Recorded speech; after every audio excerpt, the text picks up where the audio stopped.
Doctor Babasaheb Ambedkar 24 April 1937 माझ्या गावी आले। त्यावेळेला पाण्याची फार टंचाई होती। आम्हाला पाणी पिण्यासाठी कुठलाही या ठिकाणी स्रोत नव्हता। सवर्ण लोक आम्हाला विहिरीला शिवू देत नव्हते।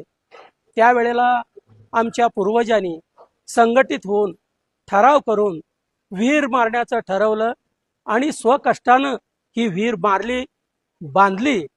आणि त्यावेळचे काही उदयनमुख पुढारी असतील, त्यांनी ठरवलं की डॉक्टर बाबासाहेब आंबेडकर यांच्या हस्ते या विहिरीचं पूजन व्हावं, त्यांनी अगोदर विहिरीचं पाणी प्यावं, त्यानंतर आपण सर्व समाधानी पाणी प्यायचं, हा ठराव झाला।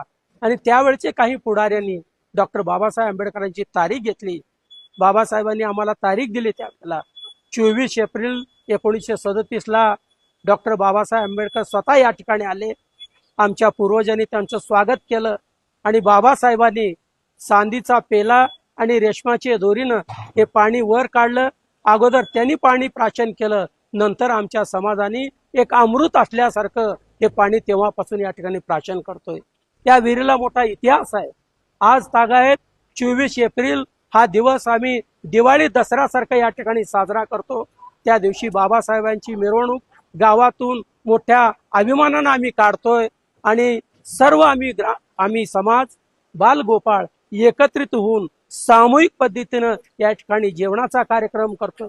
हा सण आम्हाला दिवाळी दसऱ्यापेक्षाही या ठिकाणी मोठा वाटतोय। आम्हाला अभिमान आहे, डॉक्टर बाबासाहेब आंबेडकर आमच्या वडसंगला येऊन आम्हाला आशीर्वाद देऊन